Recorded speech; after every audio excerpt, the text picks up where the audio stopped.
Dando continuidade à homenagem dos 150 anos da primeira edição do livro O Céu e o Inferno, a Vida em Foco traz hoje, no quadro de entrevista, o tema Céu e Inferno existem? Veja agora o que o Espiritismo tem a dizer sobre este assunto.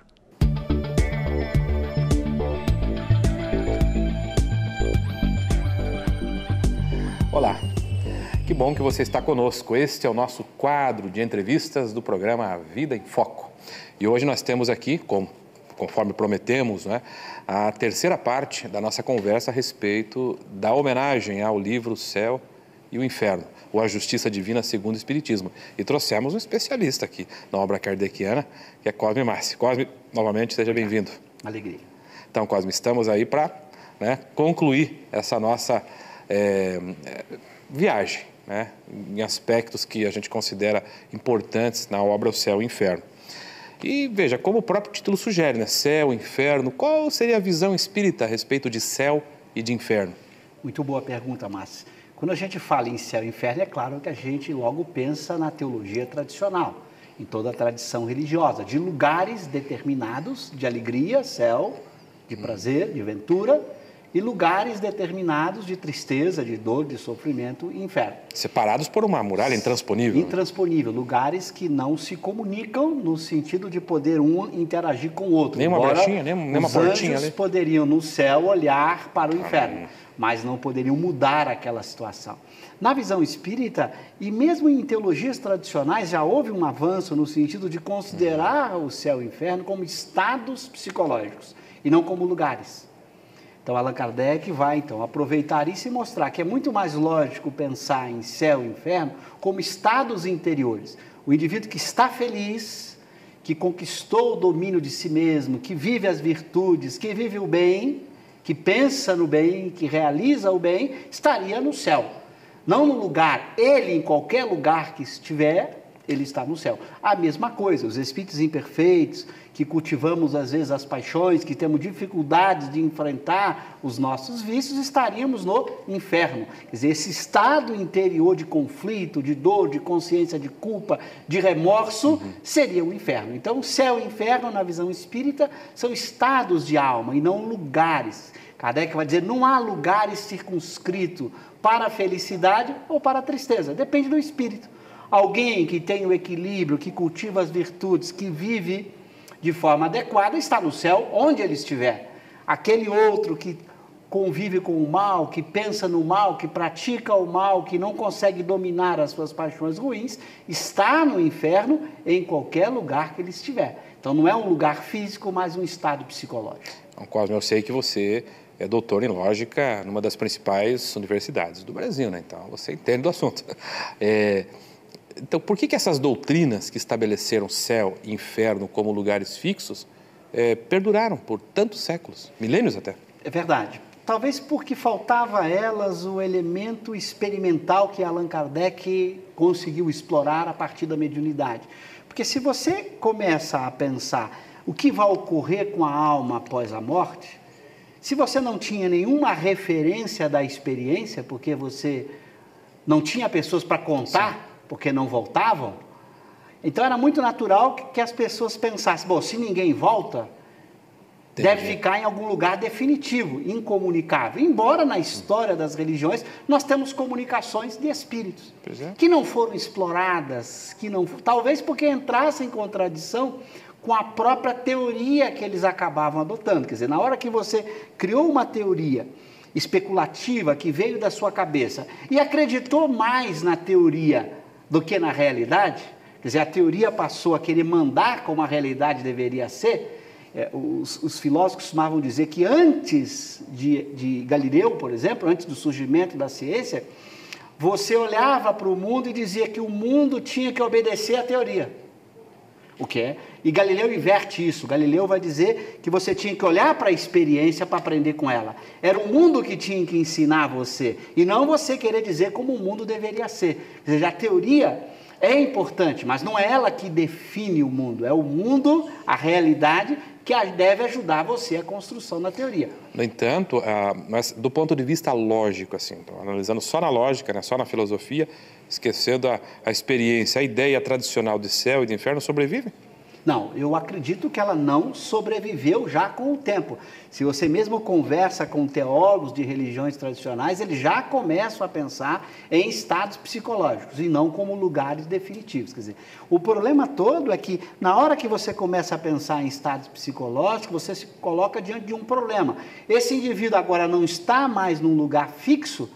Como é que ele evolui agora? Como é que ele poderia mudar esse seu estado psicológico? Você teria que começar a pensar numa doutrina de reencarnação. Então você teria que fazer uma mudança mais forte nas concepções teológicas. Pensar agora na possibilidade da alma, que não está presa após a morte em lugar nenhum, poder interagir conosco, daí a comunicabilidade dos espíritos, e poder reencarnar, tendo chance de recomeçar caminhos. Ou seja, essas leis fundamentais que o Espiritismo colocou, elas teriam que ser aceitas para que as religiões ficassem de acordo com a lógica e com os fatos. Você acha que isso está acontecendo? Vai ter que acontecer, sob pena de que as pessoas acabam virando materialistas. Porque quando o indivíduo começa a pensar, a refletir com lógica, ele não aceita a ideia de você ficar num lugar definitivo após a morte, do qual você não pudesse sair. Isso é muito frágil do ponto de vista da lógica e do raciocínio. Na hora que a questão da comunicabilidade dos espíritos for colocada, é natural abandonar isso, porque isso não é a essência da religião. A essência das religiões é a ideia de Deus, de um Deus justo, a ideia da alma, das penas e recompensas, das alegrias, do progresso, das leis morais, ou seja, a essência das religiões, todas elas, não está no céu e no inferno. Então, se elas com o tempo mudarem esses elementos, elas não precisam deixar de ser naquilo que elas são em essência. A ideia de um Deus, a ideia de um progresso moral, aquilo que Jesus pregou. Então elas vão perceber que ao mudarem esses conceitos para ficarem mais de acordo com a lógica e com a experiência, elas não vão perder nada, porque elas não vão deixar de ter a sua essência preservada, que é a prática do amor a Deus, do amor ao próximo, das leis morais e do progresso da alma. Acho que essa visão, né, de céu e inferno como lugares não circunscritos, não, né, inexpugnáveis, né, não fechados, não definidos, talvez modifique a própria visão da morte, né? Esse temor da morte, essa apreensão em relação à morte, e depois do intervalo que a gente vai fazer agora, eu gostaria de explorar esse assunto com você. Como é que o espírita deve encarar a própria morte, né? Então, você nos aguarde que a gente já volta. Aguarde uns instantes. Vamos para um breve intervalo e logo voltaremos. Até já!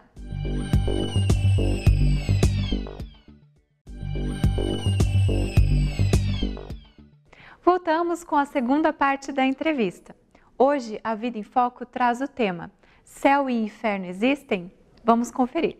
Ok, estamos de volta. Cosme, no bloco anterior, a gente deu um passeio a respeito desse conceito de céu e inferno. Você falava do enfraquecimento sistemático, né, que a própria lógica vai estabelecendo para a ideia tradicional de céu e inferno como lugares fixos. Talvez esse tenha sido um dos principais obstáculos, né, à aceitação da ideia também da comunicabilidade, porque comunicam-se os espíritos, a mediunidade está comprovada, então e aí? Alguém fugiu do inferno? Alguém fugiu do céu? Né? Alguns até aceitam que só se comunicam espíritos do céu, né? Uhum. Então, claro que toda essa visão, que está muito bem trabalhada na obra Céu e Inferno, você falou, né, nos programas anteriores a respeito de Kardec, tem investigado, consultado mesmo, espíritos que estão atravessando essa fase, né, esse estado psicológico de sofrimento ou de ventura, de felicidade. Então, claro, surge como decorrência uma questão, né, que é como encarar a morte, como é que a morte pode ser vista na perspectiva espírita. Claro, muito boa a questão, Márcio. Veja que, respondendo de forma simples, logicamente, você perguntasse, por que a gente não pode, como espírita, temer a morte? Primeiro, a gente poderia responder, como já fizeram os filósofos, como é que eu vou temer o que não existe? Se a morte não existe, não há por que temê-la. O raciocínio também vale para o materialista. Por que para o materialista ele não pode temer a morte? Porque se a morte é a perda da consciência, a não mais existência da continuidade do ser, como eu não vou sentir nada para o materialista, porque eu não vou existir, não há por que ter medo do nada. O nada não existe. Do ponto de vista espiritualista, o problema se colocou. Se eu digo para você que você vai morrer e que você vai para o inferno, ficar por toda a eternidade sofrendo, obviamente que o temor se coloca. Não quero morrer. Você não quer morrer, você tem medo da morte. O que faz o Espiritismo? Primeiro é mostrar que a alma não morre jamais, quer ela goste ou quer ela não goste. Não é um problema de gosto dela. Ela está condenada à vida após a morte. Ela continuará vivendo independentemente daquilo que ela deseja. A vida é, para ela, uma lei que ela não tem como escapar. Ninguém sai da vida. Então ela vai continuar vivendo.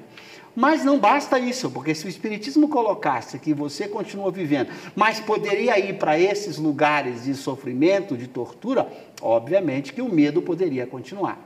O que faz o Espiritismo? Mostra exatamente como vai ser esta vida após a morte. E como ela depende de você, do seu esforço, do seu progresso, do seu aprendizado. Se por acaso você cometer erros, você vai responder por eles, mas sempre vai ter uma chance de refazer caminhos, porque um dia você vai chegar a ser anjo. Então o Espiritismo coloca a realidade da continuidade da vida, sem ilusão. Não diz que você não vai sofrer, claro que você sofre as consequências do mal praticado, mas te dá sempre a visão de que este sofrimento é transitório, vai depender do seu esforço de mudança, de reparação do mal, de reconstrução.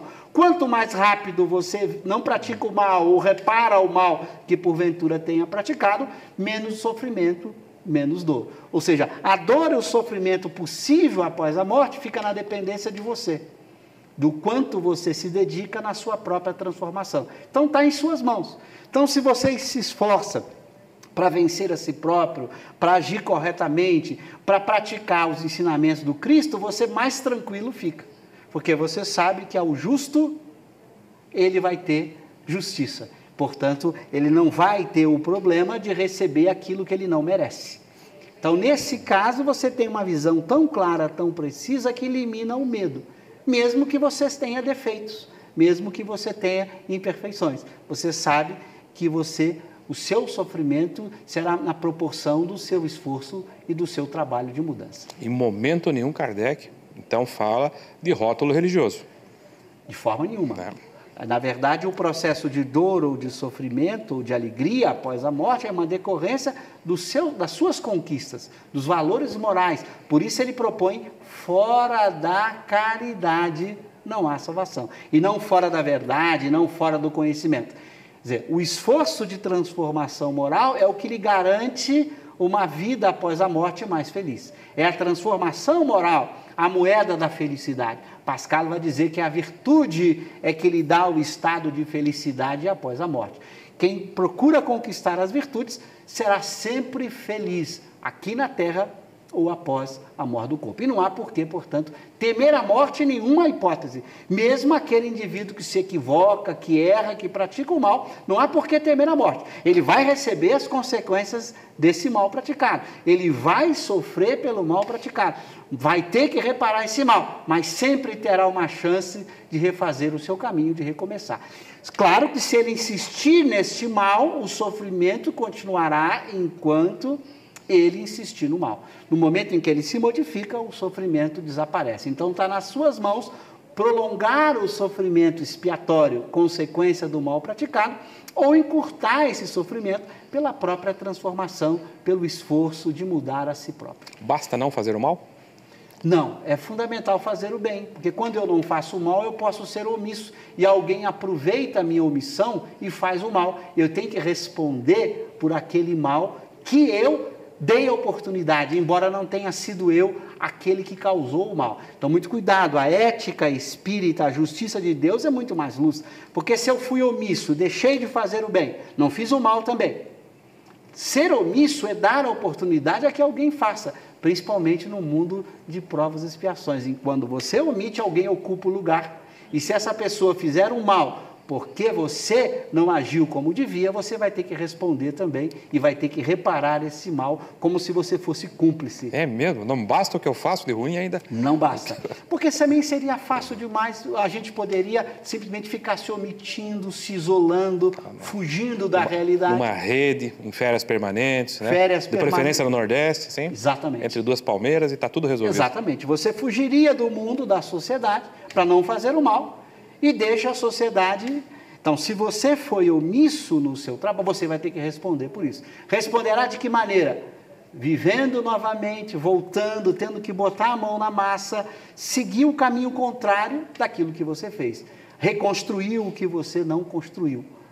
Ou construir novamente o que você deixou de fazer. Ou seja, a justiça divina nunca vai deixar de exigir a reparação do mal praticado ou do mal que surgiu pela sua omissão. Então, haja reencarnação para tantos de nós na Terra ainda, hein, Cosme? Haja reencarnação. Mas lembrando que isso está nas mãos de cada um. Kardec vai dizer, se você trabalhar tanto na conquista das virtudes, você pode encarnar poucas vezes num planeta de provas e expiações como o nosso. Você pode rapidamente reencarnar em mundos mais felizes, onde os corpos não têm essas limitações e onde o egoísmo não impera, o orgulho não impera. Ou seja, você pode ir para um meio de pessoas que cultivam as virtudes. Claro, no meio de pessoas que cultivam as virtudes, a felicidade é muito mais permanente. Quase muito obrigado. Assim nós fechamos 3 programas a respeito dessa obra extraordinária que completa 150 anos nesse 2015. A nossa gratidão a você, Cosme. E uma gratidão a Kardec pela oportunidade que ele nos deu de conhecer essa obra admirável, o Céu e o Inferno ou a Justiça Divina segundo o Espiritismo. Estudemos Kardec para viver Kardec. Isso. Esperamos que você retorne ao nosso programa tantas vezes aí, quantas você puder. Obrigado. Era um prazer. E a você que nos acompanhou, permaneça, porque a Vida em Foco continua.